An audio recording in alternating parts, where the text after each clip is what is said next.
اللہ کے ولیوں نے اپنی کتابوں میں ایک بات لکھی ہے، ہم نے جب بھی اس دعا کو پڑھا اللہ پاک جل شانہ نے اسے فوری عطا فرمایا، اللہ نے آج تک اس دعا کے مانگے کا رد نہیں فرمایا۔ ایک واقعہ ہے حضرت علی کرم اللہ وجہہ کا۔ حضرت علی ایک سفر میں، تجارت کے سفر میں تشریف لے گئے، سفر تجارت میں آپ تشریف لے گئے۔ جب وہاں آپ تشریف لے گئے تو دیکھا ایک شخص ہے جھونپڑی، اس میں سے کرہانے کی آواز آ رہی ہے۔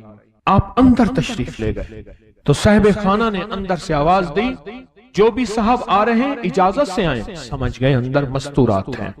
وہ صاحب باہر تشریف لے آئے تو پوچھا کیا ہوا، کرہانے کی آواز کیا ہے؟ کہا میری بیٹی ہے، جنگل میں لکڑیاں لینے گئی، اس کے اوپر ایک درخت گر گیا کاٹتے کاٹتے، اور اس کی وجہ سے اس کی کمر ٹوٹ گئی ہے، اب یہ بستر میں پڑی ہے، اب یہ بیچاری تکلیفوں اور دکھوں میں۔ آپ نے فرمایا کوئی مسئلہ نہیں، میں ایک عمل کرتا ہوں، تو ایسا کر صرف اس کا کپڑا لے آ۔ آپ نے اس کے کپڑے کو سامنے رکھا، اس کو کہا اس کو پکڑ، اور اس کی طرف یوں انگلی کی، اور یہ دعا جو اب ہم پڑھنے لگے ہیں، بس یہ دعا پڑھی، اور صرف چند بار ہی پڑھتی اندر آوازیں خاموش ہو گئیں، چپ ہو گئی۔ آپ نے فرمایا پوچھو جا کے۔ آپ وہ بندہ اندر گیا تو واپس آیا، کہا بیٹی کو نیند آ گئی ہے، آج کئی ہفتے ہو گئے ہیں سو نہیں سکی، در سے کرہا رہی تھی، اس کو نیند آ گئی ہے۔ آپ فرمانے لگے میں سفر میں جا رہا ہوں، جب واپس آؤں گا نا پھر پوچھوں گا، اگر کوئی تکلیف ہوئی تو پھر دم کروں گا، پھر دعا کروں گا، اور انشاءاللہ ٹھیک ہو جائے گی۔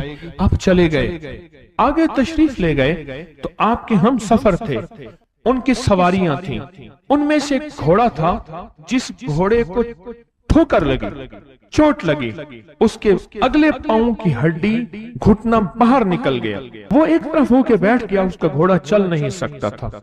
اس نے آ کے حضرت علی کرم اللہ درخواست کی کہ آقا اس کے لیے کچھ فرما دیں۔ فرمایا میں اس کے لیے دعا کرتا ہوں، یہ ٹھیک ہو جائے گا، اور آپ نے دعا پڑھنا شروع کر دی، اور فرمایا یہ اس کے ہاتھ پہ، اس کی ٹانگ پہ آپ نے ہاتھ پھیر دیا، جو معذور تھی ٹوٹی ہوئی نکلیا ہوا گھٹنا تھا، فرمایا ٹھیک ہو گیا۔ اور قافلے والوں نے دیکھا وہ گھوڑا سب سے آگے تھا، سب سے سبک رفتار تھا، اور سب سے لاجواب تھا۔ آگے ایک جگہ تشریف لے گئے تو قافلے کو پیاس لگی، پانی کی ضرورت تھی، کنواں دیکھا تو کنواں خشک تھا۔ آپ نے فرمایا کوئی بات نہیں، یہ دعا پڑھی، اور دعا کو پڑھ کے اپنا لعاب کنویں میں ڈال دیا۔ فرمایا کنویں میں پانی کا ایک جوش اٹھا، اور پانی اٹھا اور منڈیر سے باہر نکلا، لوگ پینے لگے تو آپ نے روک دیا، فرمایا مت پیو، کنویں کا جو کھڑا کالا پانی ہے وہ نکل جائے، اور پھر شفاف پانی جب نکلا فرمایا یہ پانی پیو، مشکیزیں بھرو، سواریوں کو پلاؤ۔ قافلہ چلتا رہا، آگے تشریف لے گئے، آگے دیکھا تو کھانا ختم ہو گیا، اتنا کھانا تھا کہ اب کھا لیں، آئندہ کیسے کھائیں گے؟ تو آپ نے فرمایا جو کھانا ہے لے آؤ۔ آپ نے کھانے کو رکھا، اوپر کپڑا ڈال دیا، اور یہ دعا پڑھنی شروع کر دی جو ابھی ہم بیٹھ کے پڑھیں گے، خوش قسمت ہیں۔